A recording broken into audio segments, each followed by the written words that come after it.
আজি আমি সকলে একগোট হৈছোঁ বিটিআৰ চিফ প্ৰমোদ বড়ো ডাঙৰীয়া আমাৰ ডেপুটি চিফ গোবিন্দ বসুমতাৰী ডাঙৰীয়া লগতে সকল সতীৰ্থসকল সকল আজি আমি সকলে 15 তাৰিখ এই BTC ছেক্ৰেটাৰীত একগোট হৈছোঁ আৰু মই বিটিআৰৰ হিচাপে মই আজি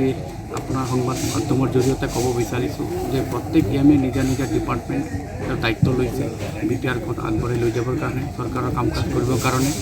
তো সেইমতে মোৰ ডিপাৰ্টমেণ্ট যিটো চিফ ছাৰে ডাঙৰ দায়িত্ব এটা দিছে নেতৃত্ব ল'বৰ কাৰণে health and family welfare department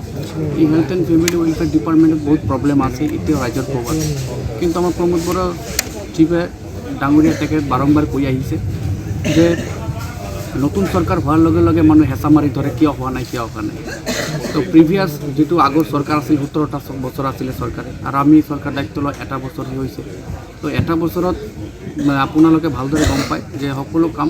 পূৰাপূৰি successful কৰাটো সম্ভৱ নহয় বিকজ ইট নিডছ টাইমৰ লগত চব ডিপেণ্ড কৰে তো আমাৰ চিফ ছাৰে সংবাদ মাধ্যমত বাৰ কৈ আহিছে যে Rome was not built in a day আমি এতিয়া গোটেই ষ্ট্ৰীম লাইন কৰি আছোঁ ষ্ট্ৰীম লাইনৰ মাজত তাৰপিছত আমাৰ হেৰি আহিব আমাৰ আমি প্ৰজেক্টবিলাক চিলেক্ট কৰিম যে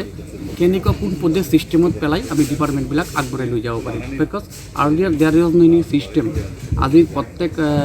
চাকৰিয়াল ব্যক্তিসকলৰ অট'মেটিক দৰমহা সোমাই যায় একাউণ্টত কিয় কাৰণ এইটো ছিষ্টেমত পৰিছে লাখ লাখ এমপ্লয়ী দৰমহা পাই আছে without any headache without any মানে টেনশ্যন তো সেইমতে যিকোনো ডেভেলপমেণ্টটো নিৰ্ভৰ কৰে এটা ছিষ্টেমৰ ওপৰত তো আমাৰ ডিপাৰ্টমেণ্ট হেল্থেই হওক ছ'চিয়েল ৱেলফেয়াৰেই হওক বা এডুকেশ্যন ডিপাৰ্টমেণ্টেই হওক ছিষ্টেমৰ জৰিয়তে উন্নয়নখন কৰিব লাগিব তো আজি মই ক'ব বিচাৰিছোঁ অহা 18 তাৰিখ আমাৰ CM ছাৰ মুখ্যমন্ত্ৰী ডক্টৰ হিমন্ত বিশ্ব শৰ্মা ডাঙৰীয়া তেখেত আহিব পাৱাৰ প্ৰেজেণ্টেশ্যন আছে কোন এই এক বছৰত কি কাম কৰিছে কি ইনিচিয়েটিভ লৈছে আৰু কি চিন্তা ভাৱনা কৰিছে এই 5 বছৰৰ ভিতৰত কাম কৰিবৰ কাৰণে সেইবাবে প্ৰত্যেক নিজা নিজা ডিপাৰ্টমেণ্টৰ পাৱাৰ প্ৰেজেণ্টেশ্যন এখন বনাইছে আৰু এচিভমেণ্ট বুকছ ওলাইছে তো মই ভাবোঁ যে ৰাইজ সেইদিনা গম পাব যে আমাৰ 40টা ডিপাৰ্টমেণ্টৰ সকল কি চিন্তা লৈছে কি কাম কৰিব প্ৰমোদ বড়ো ডাঙৰীয়াৰ নেতৃত্বত আৰু স্পেচিয়েলি ক'ব বিচাৰিছোঁ যে আজি আমাৰ MOU চাইন হৈ গ'ল ইউনিচেফৰ লগত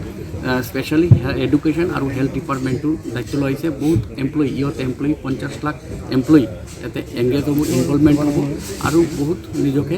মানে আগবঢ়াই লৈ যোৱাৰ কাৰণে সুবিধা লাভ কৰিব পাৰিব তো সেইমতে মই আৰু ক'ব বিচাৰিছোঁ যে আজি এটা ঘোষণা মই কৰিব বিচাৰিছোঁ ঘোষণাটো হ'ল যে আমাৰ ছ'চিয়েল ৱেলফেয়াৰ ডিপাৰ্টমেণ্টৰ আমাৰ ডাঙৰীয়া গৌতম দাস ডাঙৰীয়া মোৰ সতীৰ্থ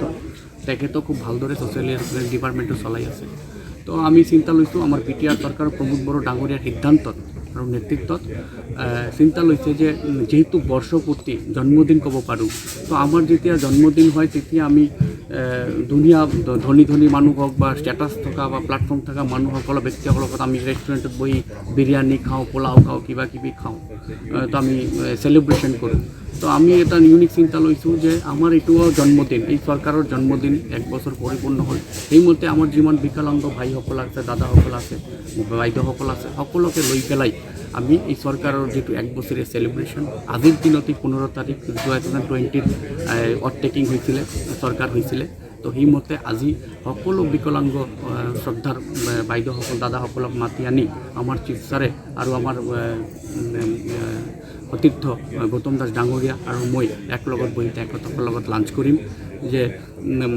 খুব এটা ভাল মানে চিন্তা কৰিছোঁ কাৰণ কিয় তেখেতসকল আশা কৰি থাকে যে আমি বিকলাংগ কাৰণে আমি ডিপ্ৰাইভ হৈ আছোঁ আমাক কোনো নেচায় কোনেও নেদেখে চৰকাৰৰ চকু নাই আজি আমাৰ চিফ ছাৰ মত বিনিময় কৰিব এই বিকলাংগ ভাইসকলৰ লগত দাদাসকলৰ লগত যে অহা দিনত তেখেতসকলক কেনেকৈ আগবঢ়াই লৈ যাব আৰু এই যে লাঞ্চ কৰিম তো এই তেখেতসকলে ইমান আনন্দিত উৎসাহিত আমাৰ মানে ডেভেলপমেণ্টৰ লগে লগে আমাৰ ভাতৃত্বটো হওক মেইন আমাৰ যাতে কোনো কমিউনিকেশ্যন গেপ নহয় ৰাস্তা হ'ব দলং হ'ব স্কুল হ'ব কিবা হ'ব লেকিন যে আন্তৰিক সম্পৰ্কটো গঢ়ি উঠা এইটো আমাৰ লক্ষ্য তো প্ৰত্যেক জাতি জনগোষ্ঠী বা যিকোনো শ্ৰেণীৰ মানুহ হওক বিকলাংগ হওক ব্লাইণ্ড যে এটা ভাল এটা সুসম্পৰ্কৰ আন্তৰিকতা থাকে এইটো আমি বিচাৰিছোঁ আৰু আমি আশা ৰাখিছোঁ আৰু 4টা আমাৰ বছৰ আছে যিটো আমাৰ চিফ ছাৰে ক'লে যে আমাৰ ছেমিষ্টাৰ ৱাইজ 5th ছেমিষ্টাৰ এটা ছেমিষ্টাৰ কমপ্লিট হ'ল আৰু 4th ছেমিষ্টাৰ বাকী আছে অহা 4th ছেমিষ্টাৰত যাতে আমি অহা দিনত আকৌ কাম কৰিব পাৰোঁ ভাল কাম কৰিব পাৰোঁ সেইটো আশা ৰাখিছোঁ ধন্যবাদ